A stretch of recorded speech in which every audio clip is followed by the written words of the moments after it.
Okay, we are going to continue with example 4. So for this example, can I get a volunteer, please, to read the question to us? Can I get a volunteer to read the question, please? Just to read it. Yes.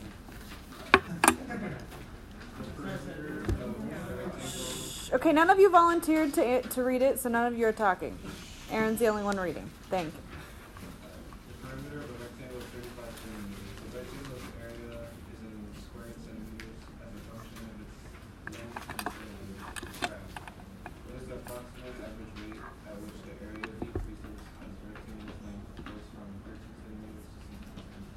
Okay, thank you. So you're probably like, why do I care how the area is changing as the length is changing? And if I were you, I would probably agree. But this is one of those application problems that you guys always say, Miss Audette, when am I ever going to use this? Why does this matter? This is a real life situation, okay? So this is called a maximization problem, optimization. I've been saying maximization all day. It just came to me. This is an optimization problem where we're trying to optimize or find the most amount. So, have you guys ever eaten the little mini M&Ms that are in the plastic tube that pops open? You know what I'm talking about?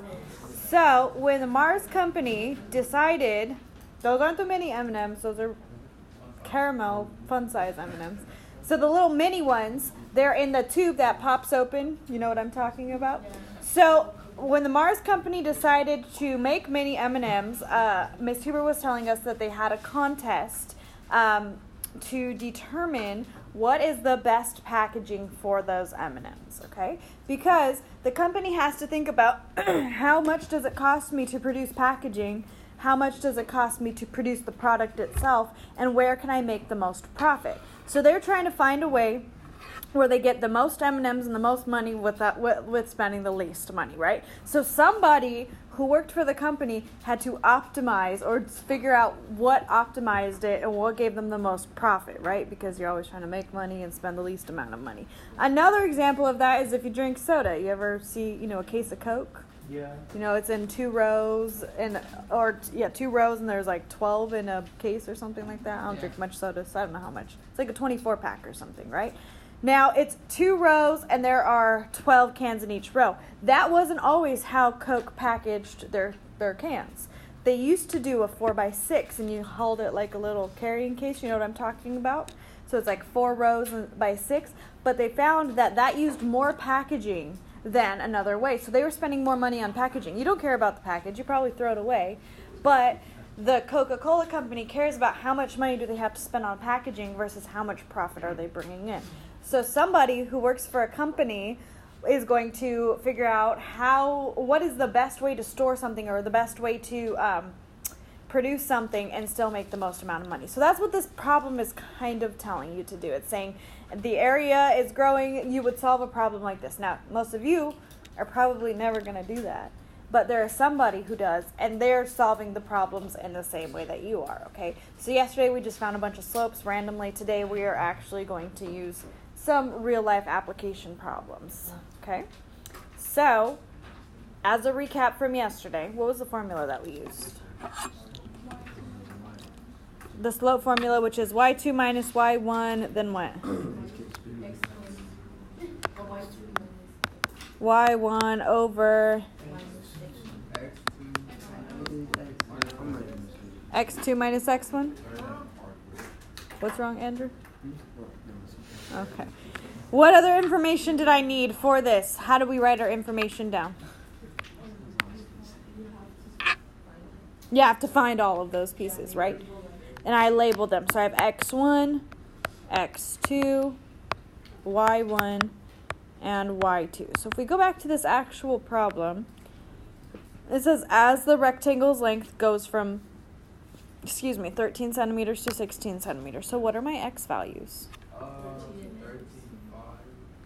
13 and 5.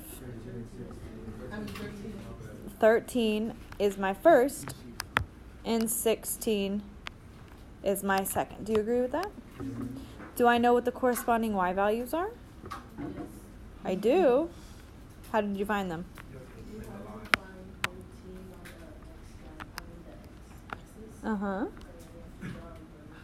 Yeah, I can draw a vertical line. Instead of drawing the vertical line today, though, I'm just going to put the actual point, which is about here. Is that okay?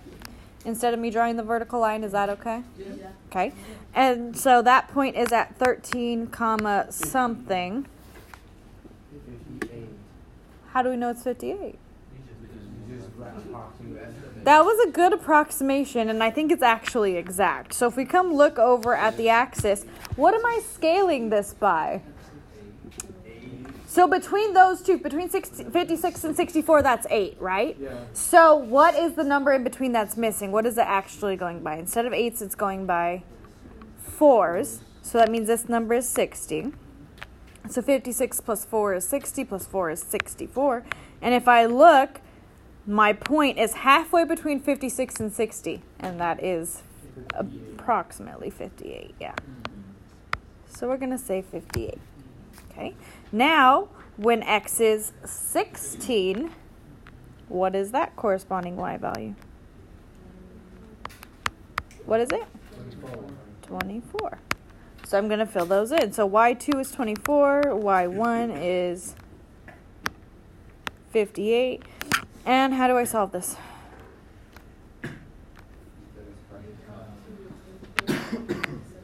Yeah, make it a fraction and input the x and the y values. So I have y2 minus y1 over x2 minus x1. And what do I get? What is 24 minus 58?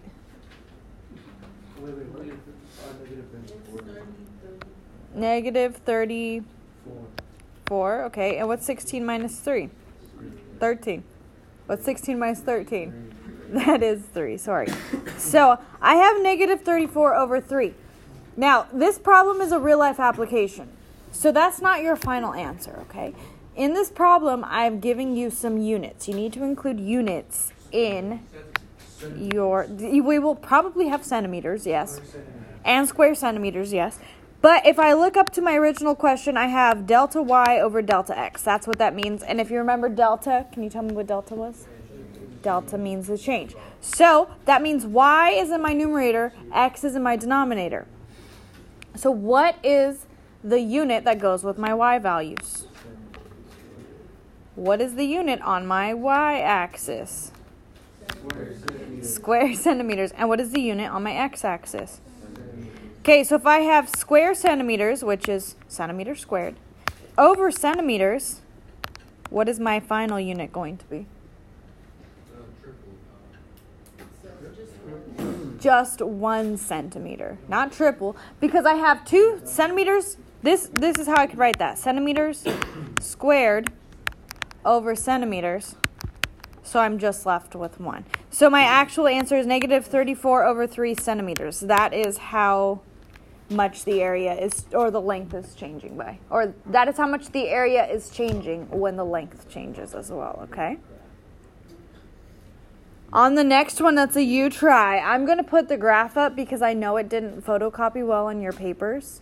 So please look up at the board if you need to check the numbers. I'm going to have you do number 5 now. Okay, here's the you try. Can you do this one? I'll give you about a minute and a half to do it. You can work together. Okay, here is our answer for the first you try. If you... Yes, meters per hour, okay? Because my vertical axis is meters, my horizontal axis is hours, so meters per hour. You could put like meters / hours, but you can't put like meters hours. So if you wrote it like this, that's okay. But that's pretty much the only other way to write it, okay? Okay, we move on to the new page. Yes or no? Okay. So on the next page, we have 4. I'm going to do 2. You're going to do 2, and that's all we have for the day. Not right now. We're doing math right now. Okay. So example 6 says, given the function f of x equals 4x cubed minus 8x squared minus 4x plus 8, find the average rate of change between x equals negative 3 and x equals 1. So I see average rate of change. I should automatically think slope. This should already be telling me we have to do what we've been doing. But Miss Audette, there's no graph. You're right. There is no graph. What do we have instead? I have an equation. I have a function. So I'm going to use that function to help me. What'd you say I'm going to do, Andrew? You can plug it in. Yeah, Andrew said plug it in. What is it? Negative 3 and 1. Yeah, negative 3 and 1. We can plug in our x values. So I'm going to set it up the same way. We're going to label our x's and our y's.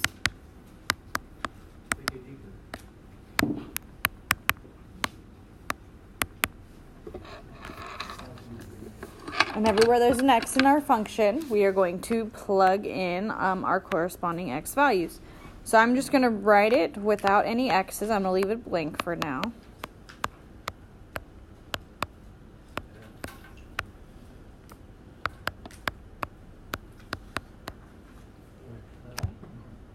That's going to be the equation that we use. And since we don't know any of our y values, we can plug in x to find all of our y values. So what's my first x that I'm going to use? Negative 3? Do we all agree with that? Okay. So I'm going to fill that in throughout. Now, I have 4 times, what is negative 3 quantity cubed? You don't need a calculator for this. 27. What kind of 27? Positive. Negative 27. Because I have negative 3 times negative 3 is 9.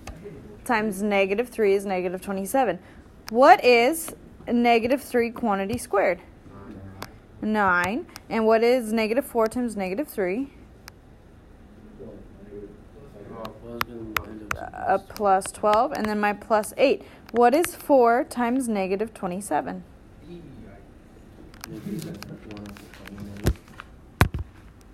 Okay, what is 4 times negative 27? You don't need a calculator. Negative 108. You don't have to be here all day. What's 4 times 20? What is 4 times 20? 80. Okay, let's look at this. Okay, this means the same thing as, because you guys love distributing. What is 4 times 20?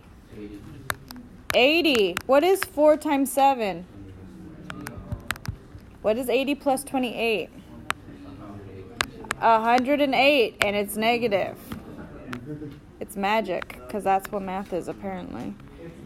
Okay, what is negative 8 times 9? What is it? Negative 72. And that one's on your multiplication table, so you should know that one.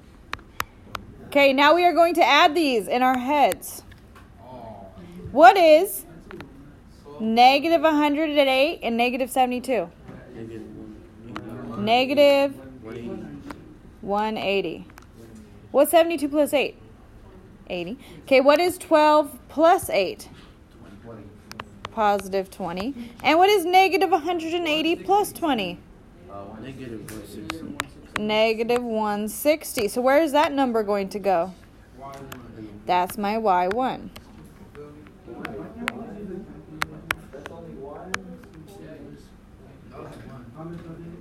Why can't you use a calculator? No.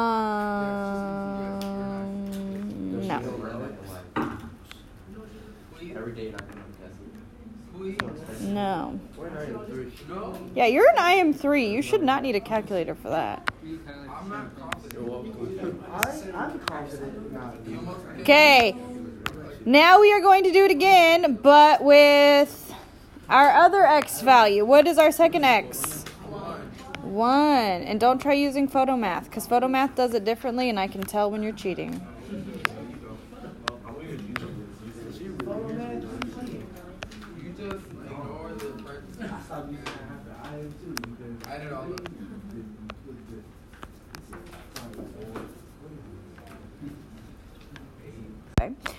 Okay, I have 4 times 1 cubed is 4 times 1, minus 8 times 1 squared is another one, minus 4 plus 8. 4 times 1 is 4, minus 8, minus 4 plus 8. 4 minus 4 is 0. Negative 8 and positive 8 is 0. So yes, this y value is 0. Okay. Now I can fill this into my equation. And this one does have a lot of work to it because there are multiple steps. On the 2 U-tries and even on the next one, there are nowhere near as many steps. So this one is just because it's a longer function.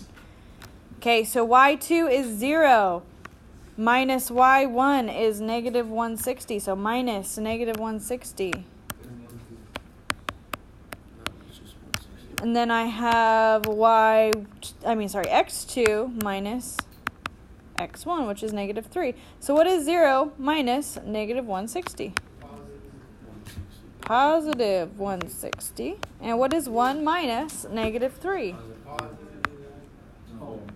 Positive 4. What is 160 divided by 4? 40. Because 4 goes into 16 4 times, and there is 0. So here's my answer. 40 is my answer. Okay, the second one that we're going to do right now isn't nearly as long. No, I have like a scratch in my throat. Okay, next is example 7. So, given the function f of x equals the square root of 4 minus x squared, find the average rate of change over the interval negative 2, 0. So again, that's not a coordinate pair. Those are two x values. That's an interval. So I have x1, x2, y1, and y2. Okay. Now, my equation is f of some number equals the square root of 4 minus that number, quantity squared. What is my first x value? Negative 2. So let's do that one first. Okay. So I have the square root of 4 minus, what is negative 2 squared? 4. And what is 4 minus 4? What's the square root of 0? 0. So that's my first y value. And for our second one, what's my second x value? 0. Okay. So that's what I'm going to plug in. Huh? Let's check. What is 0 squared? 0. What is 4 minus 0? 4. And what is the square root of 4? 2. So this one is 2. My second y value is 2. Was this as much work as the first one was? No. It's just because the first one was a longer function. So plug it into my equation. y2 minus y1 over x2 minus x1. So what is 2 minus 0? 2. And what is 0 minus negative 2? A positive 2. And what is 2 divided by 2? 1. So this is my answer. Okay. Can you guys do the next two, please? Okay. Those ones should be pretty fast. I'll let you work on those right now. Okay, you guys should have done this one. I'm going to show you the work first, and then the answer will pop up. Is that what you got? Yes. And that should be your final answer. 15 minus 2 is 13. 2 minus 1 is 1. 13 divided by 1 is 13. Okay, did you finish the second one yet, or are you still working? Okay, here's the second one. I'm going to give you about 45 more seconds to finish it before I give you the answer. Okay, here's the work.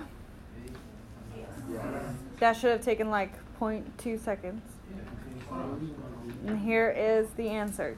Is that what you got? Okay.